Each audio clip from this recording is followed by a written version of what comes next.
Protect your DNA. BioPQQ can promote formation of new mitochondria. Infowarsstore.com.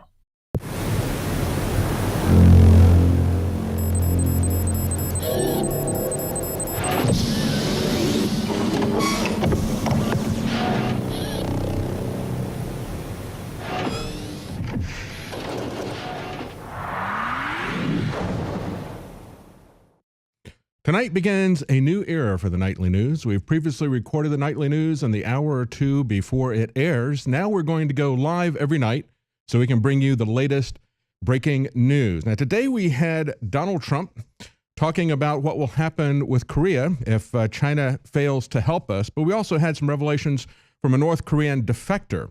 Talking to Lester Holt, he said the world should be ready for what Kim Jong-un is capable of doing. The senior North Korean defector told NBC News the country's desperate dictator is prepared to use nuclear weapons to strike the United States and its allies.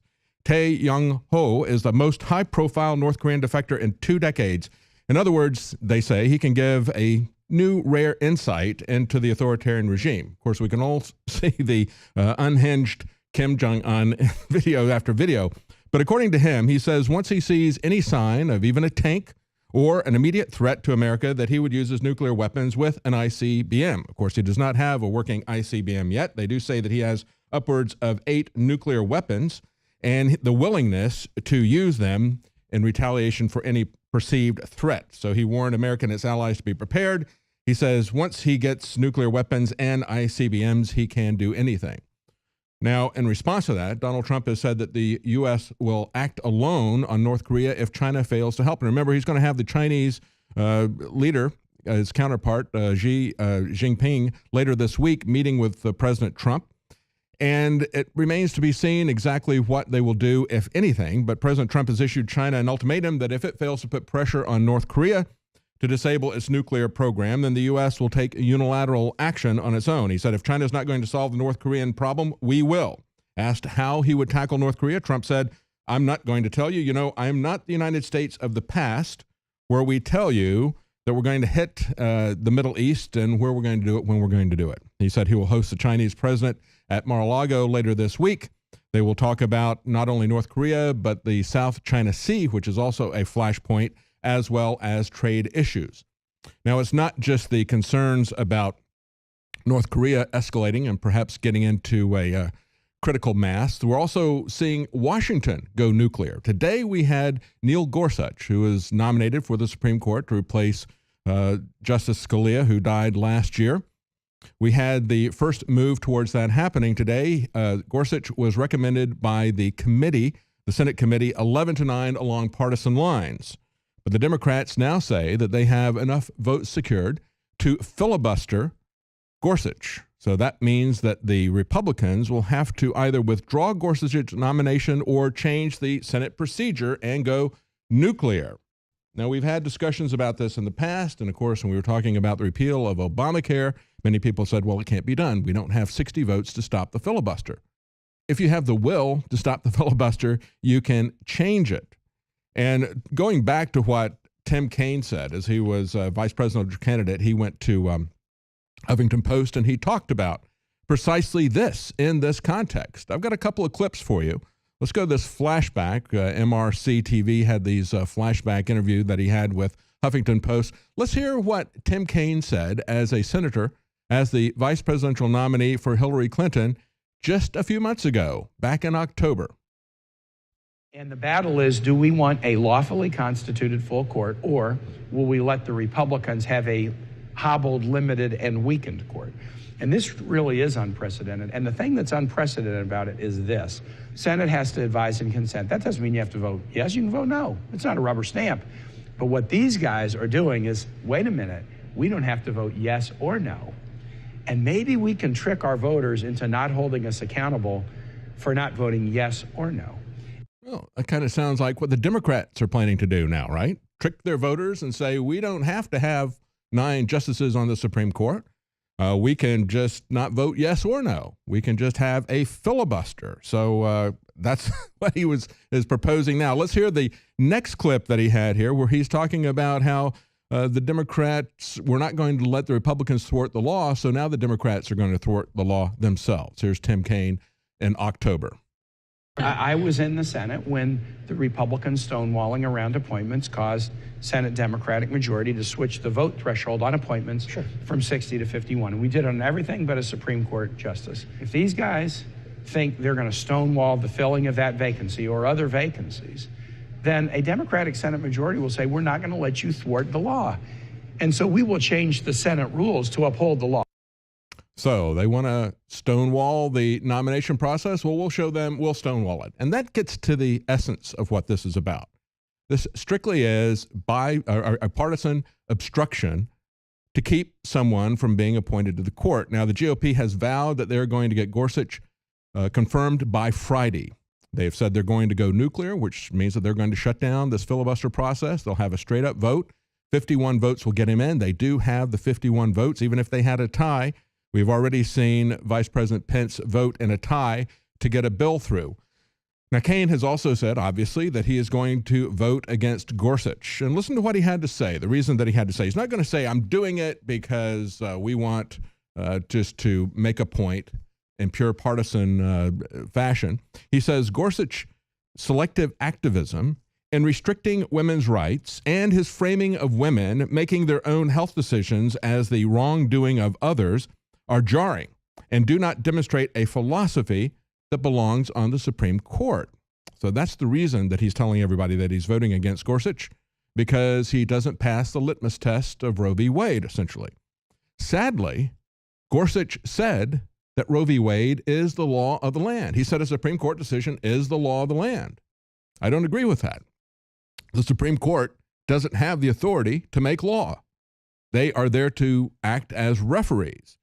And we should remember that the Supreme Court once upon a time said essentially what Judge Gorsuch said, and talking about the law of the land, about Roe v. Wade. Gorsuch said that a fetus does not qualify as a person. Why? Because the Supreme Court says so. Remember when Dred Scott, another Supreme Court decision, said that black slaves don't really qualify as people either? That you can keep them as slaves, you can return them back to slavery if they manage to get free?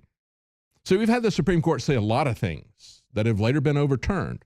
And to say that Roe v. Wade is the law of the land, to say that the Supreme Court can decide who gets to live or die, that they can decide what the definition of life is, they can decide what the definition of marriage is, and then we just have to live with it, I think that's the wrong way to approach. And so many people believe that Judge Gorsuch is going to be a replacement for Scalia. We'll see about that. And of course, from what we have seen of his opinions, other than this, it appears that he is ideologically like Scalia in the sense that he wants to take the Constitution as written, he says. But if you take it as written, I don't see how you can say that the Supreme Court decisions are the law of the land. So we'll just have to wait and see what happens with that. Again, they say that they're going to overrule the filibuster and that they will have a straight up and down vote by Friday. They believe that they will confirm him, that they have the votes for him. And as you can see, there he is with Judge Scalia. Both of them say that they are literalist in terms of taking the Constitution as it is written. So hopefully that is what we will see from Judge Gorsuch. But let's go to this John Bound report. He talks about more about the partisan fight for the Supreme Court nominees.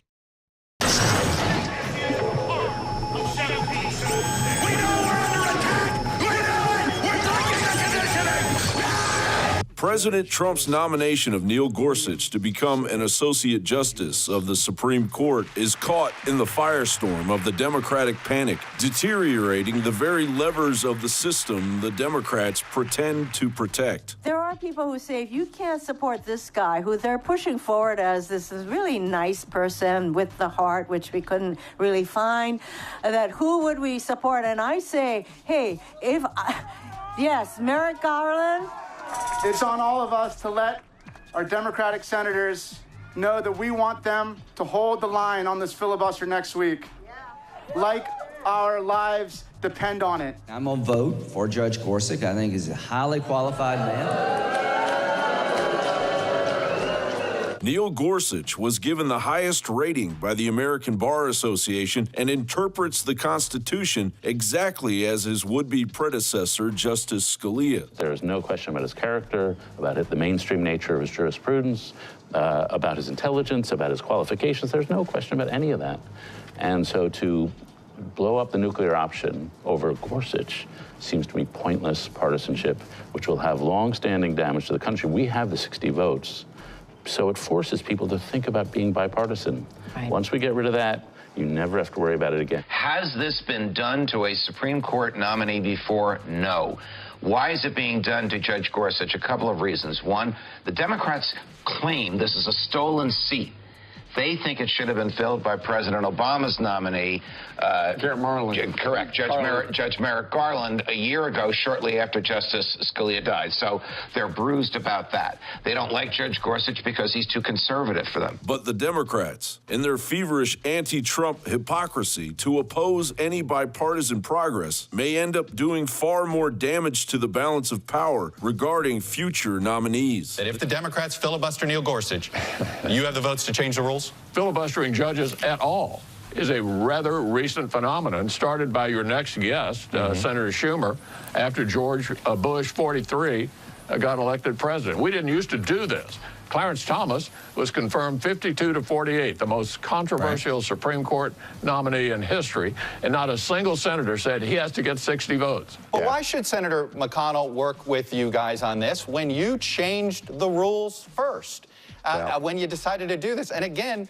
a change that you yourself said this week and 2 months ago that you regret and it was a mistake. But I don't regret not changing it for the Supreme Court.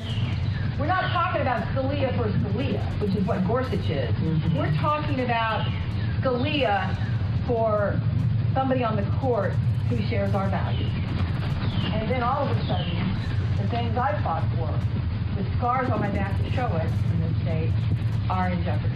If the Democrats force the hand of McConnell on this vote, abolish the filibuster, needing only 51 next time around, when you might even have a liberal seat going up, then if it's only 51, the Republicans would be tempted to go for a far more hard-edged conservative than Gorsuch is, and that would be a self-inflicted wound by the Democrats. The Democratic Party has lost its grip on reality. If they knew what was good for them, they would get back to truly working for the interests of the American people rather than for their own leftist ideology. John Bound for Infowars.com. And of course, as they're saying this is something that needs to be shut down because Judge Gorsuch is too ideological, understand that if he rules the way that we believe he's going to rule, in terms of being someone who is on the same page as Justice Scalia, his appointment doesn't change the ideological mix of the Supreme Court at all. We had an election to determine who was going to replace Judge Scalia, and more importantly, who is going to replace possibly another 3 justices who may retire. And of course, one of those justices is Justice Kennedy, who has shown an affection for including foreign law in his decisions, as we mentioned earlier today in the 4th hour of the radio show. We've had several states who have put forward legislation saying that we're not going to use foreign law in our courts and our legal system. And the Democrats have routinely pushed back against this, saying, we think you're talking about Sharia law. To which we say, that would be a good example of the type of law that we do not want to have because it is against the fundamental foundation of our Constitution.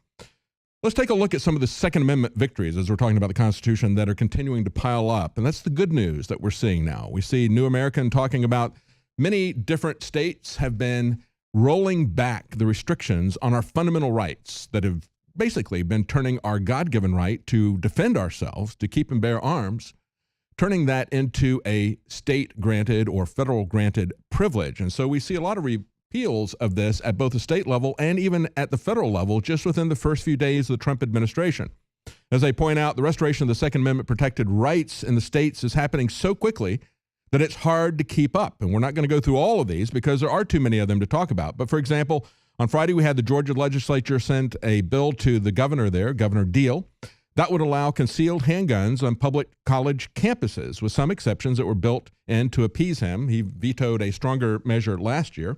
We've also had multiple pro-gun and pro-hunting bills moved ahead in Virginia, including a measure that would allow law-abiding persons to carry a firearm in any state, county, or municipal park or other recreational area. Another bill would allow law-abiding Virginians to carry a firearm onto school property while dropping off or picking up students, because they have set this up as an entrapment, quite frankly. If they say that you can't get within 1,000 feet of a school carrying a firearm, most people are not aware of there's so many different schools. If you drive past one, you're technically committing a very serious crime if you were to do something like that. Still another would protect shooting ranges from frivolous lawsuits, noise complaints, and other things if they're operating lawfully. Last week in North Dakota, it became the 14th state to allow constitutional carry, and that happened just weeks after New Hampshire passed similar legislation. There are other constitutional carry bills that are pending in Alabama, Louisiana, Nebraska, North Carolina, South Carolina, Tennessee, Texas, and Wisconsin. So if you hear your state mentioned there, make sure you find out what those bills are and push for them. We have to understand that we can take our freedom back at the state level. Even at the federal level, we have seen the new Secretary of the Interior repeal a law that would have prohibited using lead ammunition to hunt on public lands. We can take our freedoms back. Most of that is going to come with you getting active at the state level. Stay with us. We'll be right back.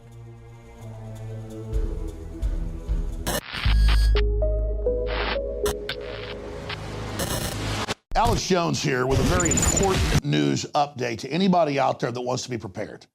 But it goes beyond being prepared. Our bodies absolutely must have the good halogen iodine or we will die. And you look at all of the thyroid problems and all the people that don't have energy and that have all sorts of hormone problems.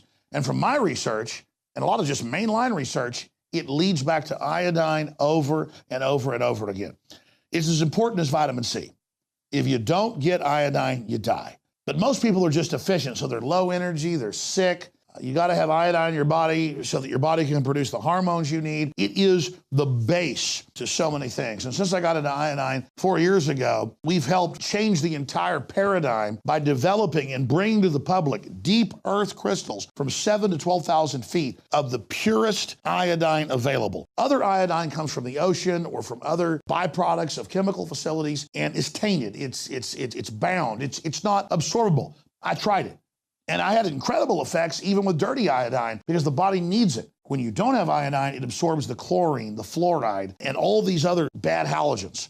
Do yourself and your family a favor and check out the importance of iodine for yourself. I think you're going to be blown away. And whatever you do, support the broadcast and get a bottle of Survival Shield Nascent Iodine X2. Also consult your physician because if you've been deficient in it or have other issues, it can have some dramatic effects. As for me and most folks I talk to, it's been a game changer in the positive column, but still consult your physician because iodine is no joke. It's a key building block of the body. And if you haven't had it for a long time and suddenly have it, some folks say they've experienced things like a detoxing effect and things like that. You've got to have vitamin C. You've got to have iodine to live. You've got to have water to live. Iodine is key. You must have it, but consult your physician first before you get powerful Survival Shield Nascent Iodine X2 at InfoWarsLife.com or call toll free. We can answer your questions, 888-253-3139.